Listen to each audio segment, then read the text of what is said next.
அனைவருக்கும் வணக்கம். இன்னைக்கு இந்த வீடியோல நம்ம எதை பத்தி பார்க்க போறோம்னா, நமக்கு சக்தி அப்படின்றது, அதாவது நம்ம உடல் இயங்குவதற்கான சக்தி வந்து அது எதுவா வேணாலும் இருக்கலாம். நம்ம தினசரி செய்ற வேலையா இருக்கலாம், நம்ம உடல் இயக்கத்துக்கா இருக்கலாம். ஸோ இதுக்கான சக்திலாம் நமக்கு எங்கேருந்து வருது அப்படின்ற சந்தேகம் வந்து நமக்கு பல வருடங்களா இருந்துட்டே வருது. இதுக்கு பலர் பல வகையான விளக்கத்தையும் கொடுத்துருக்காங்க. இப்போ நம்மளோட கேள்வி என்ன அப்படின்னு கேட்டால், நமக்கு சக்தி, நம் உடல் இயங்குவதற்கான சக்தி உணவிலிருந்து வருதா இல்லை இயற்கை ஆற்றலில் இருந்தா அப்படின்றதான் நம்ம பார்க்க போகிறோம். ஸோ இது ரெண்டுத்துலேருந்து எதில் நமக்கு சக்தி கிடைக்குதுன்றத பார்க்க போகிறோம். நம்ம எல்லாரும் நினச்சிட்டு இருக்கோம், நமக்கு உணவு சாப்பிட்டாதான் நம்ம உடம்பு இயங்கும் அப்படின்னு சொல்லிட்டு.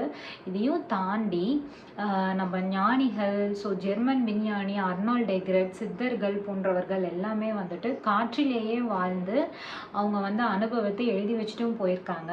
ஸோ இதை நம்ம யாருமே ரிசர்ச் பண்ண கிடையாது.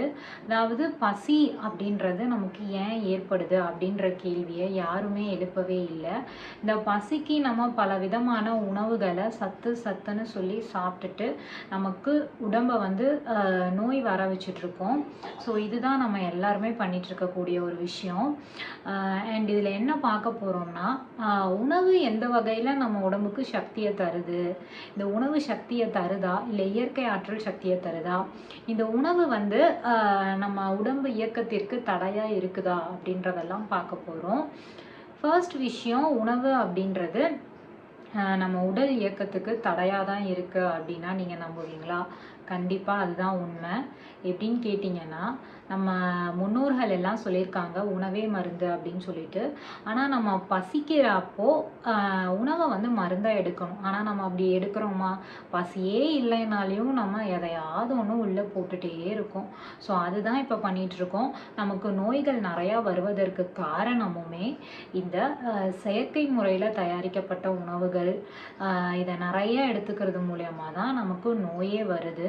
ஸோ உடல் முழுவதுமே வந்து ஒரு நோயாலேயே நிரப்பப்பட்டு விட்டதுன்னே சொல்லலாம். ஸோ அந்த அளவுக்கு இந்த காலத்தில் எல்லாருக்குமே நோயால் பாதிப்பு ஏற்பட்டுக்கிட்டே தான் இருக்குது. இந்த நோயை தடுக்கிறதுக்கு முதல்ல நம்ம இந்த பசி அப்படின்ற ஒன்று தான் ஒரு அடித்தளமான ஒன்று. இந்த பசி எங்கேருந்து உருவாச்சு, இந்த பசிக்கு நம்ம எப்படி உணவை மருந்தாக கொடுக்கறது அப்படின்றது வந்து நம்ம தெரிஞ்சுக்கணும். ஸோ இதை தெரிஞ்சுக்கிறதுக்காக தான் நமக்கு நிறைய புத்தகங்கள் இருக்குது.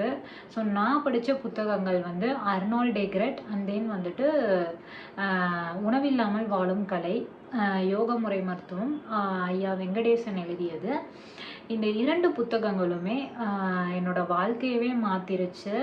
ஸோ நிறையா விஷயங்கள் நான் தேடிட்டு இருந்தேன். நிறையா விஷயங்களுக்கான பதில் வந்து எனக்கு இந்த 2 புத்தகத்துலேயும் கிடச்சிது. ஸோ நானும் வந்துட்டு பசி அப்படின்றது என்ன, எங்கேருந்து வந்துச்சு அப்படின்ற ஆராய்ச்சியில் ரொம்ப நாள் ஈடுபட்டு இப்போ தான் எனக்கு ஒரு ஆன்சர் கிடச்சிருக்கு. ஸோ நான் இது மூலியமாக என்னென்ன பலன்கள்லாம் அடைஞ்சனோ அதை நீங்களும் வந்து அடையணும் அப்படின்றதுக்காக நான் உங்ககிட்ட நிறைய விஷயங்கள் ஷேர் பண்ண போகிறேன். நீங்களும் உங்களோட கருத்துக்களை வந்து கமெண்டில் ஷேர் பண்ணலாம். ஸோ நமக்கு உண்மையிலே சக்தி அப்படின்றது இயற்கை ஆற்றல்லேருந்து தான் கிடைக்குது அப்படின்னா நம்புவீங்களா? அதுதான் உண்மை. இந்த இயற்கை ஆற்றலில் எடுக்கிற அளவுக்கு நம்ம உடம்பு வந்து தயாராக இல்லை அப்படின்றதான் உண்மை. ஏன்னு கேட்டிங்கன்னா, ஒரு தூய்மையான உடம்புல தான் இயற்கை சக்தியில் வாழக்கூடிய அளவு நம்ம தகுதி பெற்றவர்களாக இருப்போம். நம்ம உடம்பு தூய்மை இல்லை அப்படின்னா நம்ம இயற்கை ஆற்றல் வந்து நம்மளால் அதை எடுத்துக்கொண்டு வாழ்கிற அளவுக்கான சக்தி இல்லாமல் இருக்கும். அதனால் நம்ம உணவு அப்படின்ற ஒன்றை இங்கே கான்சென்ட்ரேட் பண்ணணும். எந்தெந்த மாதிரியான உணவுகளை எடுத்து நம்ம உடம்பை உள் தூய்மை பண்ணணும் அப்படின்றது நமக்கு தெரியணும். நம்மளோட உள் தூய்மை உணவுகள்லாம் என்னென்ன அப்படின்றதும் நமக்கு தெரியணும். அது எல்லாமே நான் உங்களுக்கு வரக்கூடிய வீடியோவில் சொல்கிறேன்.